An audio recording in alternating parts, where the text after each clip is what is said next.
Hi, everyone. Good afternoon. Ambassador, thank you for having me and giving me this important podium. Such a difficult situation. I see lots of division and confusion, lots of hatred, lots of misinformation. And everybody speaks on behalf of the children and on behalf of the innocent. But I am not sure about their real intention. But today I can speak on the authority of a Palestinian child, someone who grew up in that culture. Hamas' first crime against children in the Palestinian societies is not arming them or encouraging them to carry suicide bombing attacks. It's the religious, ideological indoctrination that I had to go through.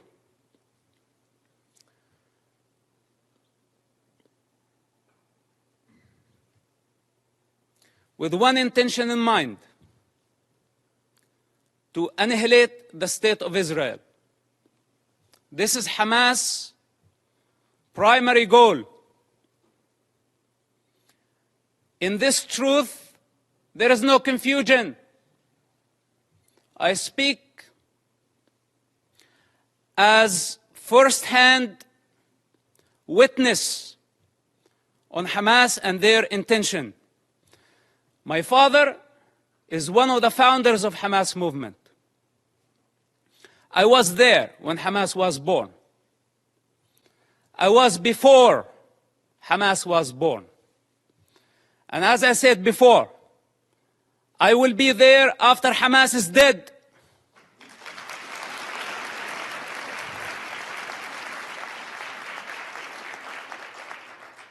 I am not a part of propaganda. I don't work for nobody. I only represent myself. And on this authority, I speak. So don't be mistaken. And take my words very carefully. Hamas is committing a crime against this generation and the next generations to come. So blaming Israel is not going to solve the problem. Growing up in that society, majority of the Palestinians blamed Israel. And as a child, I took it as a Quran. I took it as a holy scripture that Israel was our problem.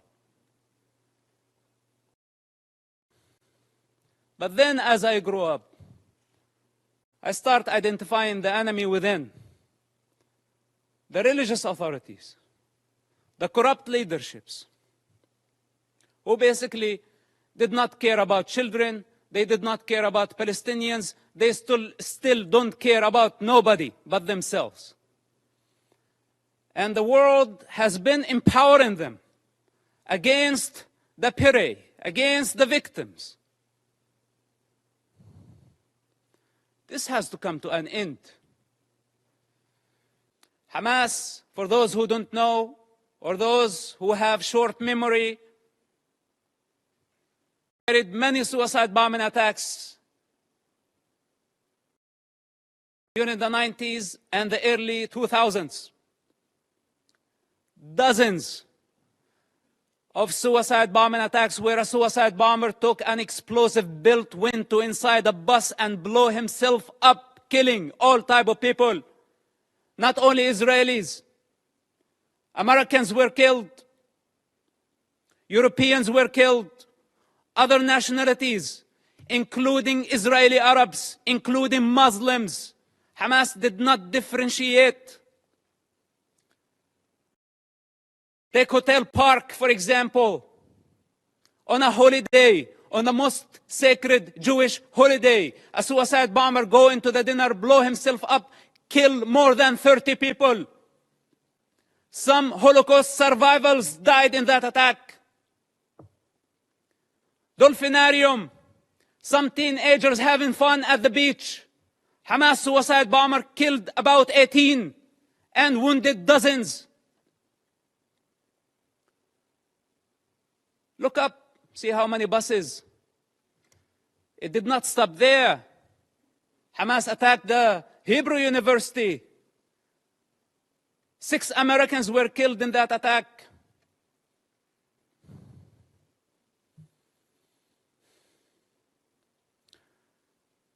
They targeted synagogues. They targeted everywhere. Knowing the Israeli retaliation, they invite violence. They love violence. Hamas, without chaos, cannot survive. It's their climate. This is where they thrive. When the peace process came, if you follow the history of Hamas and their development or their evolution, whatever you want to call it, Hamas, what sabotaged the peace process through suicide bombing attacks.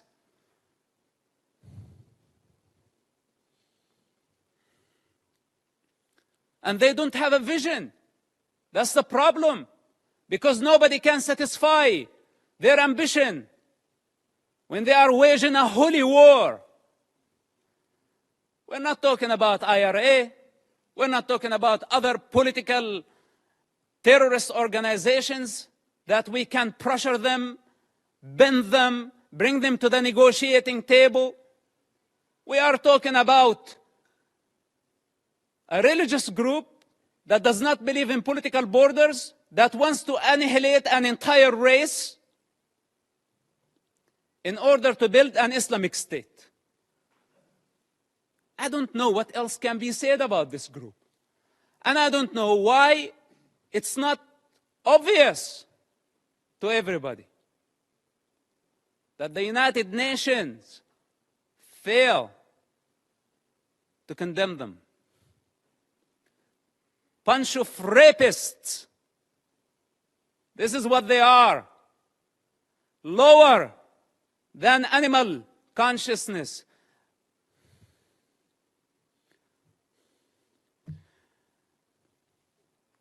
So, I don't speak only on the authority of that child and someone who grew up in the Palestinian territory. I also speak on the authority of someone who has 10 years of experience in a counterterrorism of the Israeli intelligence. It took us 8 years to capture someone by name Ibrahim Hamid, this mass murderer. 8 years he hid in a small town of Ramallah, less than 20,000 people. It took us 8 years to capture him, while he was sending suicide bombers every other day. It was a big nightmare to capture him. And you know now what they are doing? Why the hostage situation that we have in Gaza? They want him. He's on the top of the list to be released. Ibrahim Hamid, remember his name? Look him up. They want mass murderers to go back to the street. And if you ask yourself, the guy that you saw earlier, Yahya Sinwar, with the child and the rifle, this guy was released just recently, part of the prisoner exchange with Israel. When Israel had to release more than 1,000 Hamas members to return one Israeli soldier back to his mother. And Hamas had a taste to that. So they thought this time they can go and bring 200 hostages and more. So they can bring the only true democracy in the Middle East to its knees. This is why it's a very brutal war. For those who are in the intelligence communities, they understand the significance of this. And they know that that Israel cannot release more Hamas terrorists. Because this guy, you saw, Yahya Sinwar, he is the mastermind behind the attacks on October 7th.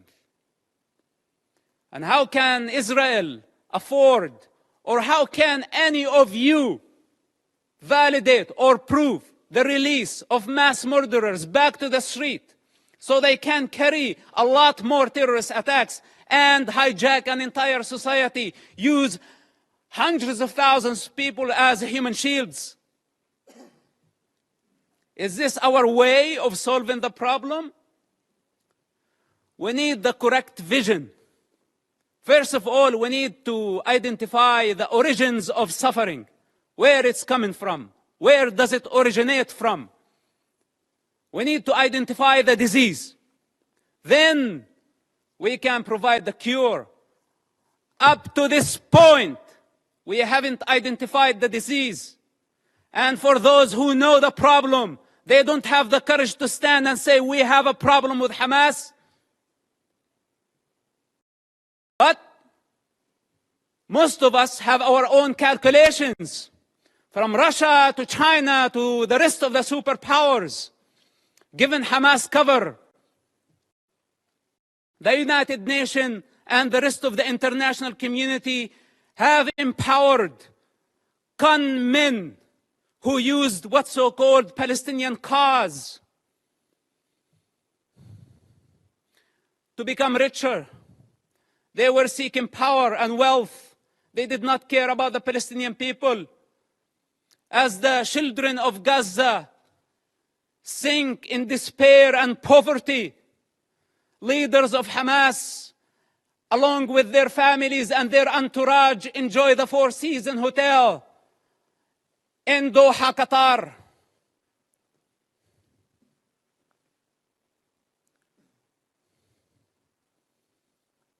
We can continue putting our head in the sand.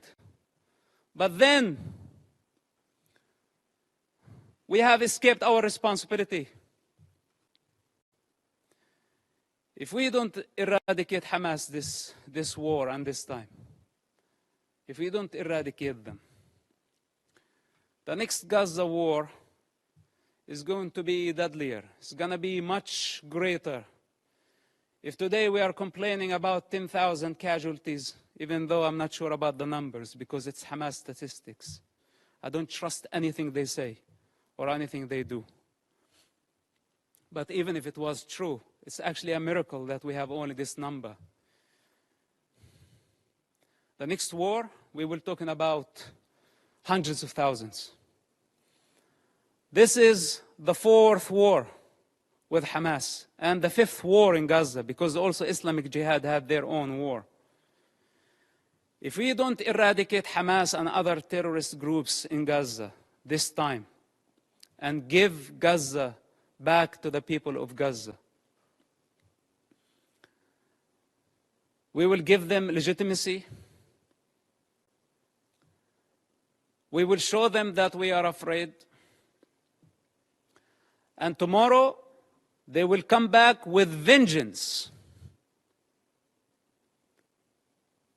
What made Hamas attack this time a lot stronger than the past wars? Because under the international pressure, we had to negotiate with them. And we had to give them legitimacy. This is what encouraged them and gave them power. So Israel now got stained by blood. This is what Hamas wanted to happen from day one. They wanted to sacrifice thousands of children so Israel can take the blame. Digging tunnels and bunkers under hospitals, schools, launching missiles. A Hamas misfire, how many people killed at a hospital, and they went so fast to blame Israel, and the rest of the world listened to them and listened to their propaganda. Nobody is concerned to check what is true and what is false. Whatever that serve our political and short-term interest, we go for it. Suicidal. If Hamas is not defeated, if Hamas is not eradicated in Gaza, We will set the model. We will give the freedom to so many radical groups around the world, especially in Europe. Because many of ISIS have fled to Europe under civilian cover. They are sleeping cells in Europe. If Hamas is not defeated in Gaza, it will inspire many groups around the globe. They will see that few thousands of savages can blackmail the international community, the superpowers, and bring democracies to their knees. Many of them are watching now, and many of them are very happy about how the world is responding. And many of them are satisfied to see the state of confusion and fear and anxiety. This is the time to get united. Because if Israel fails in Gaza, all of us, we will be next. Thank you for listening, and thank you for giving me the opportunity. May God bless all of us and protect our children, not only the Palestinian children, but also the Israeli children. Bring the hostages back to their families. And may God bring peace to this divided world. Thank you very much for listening.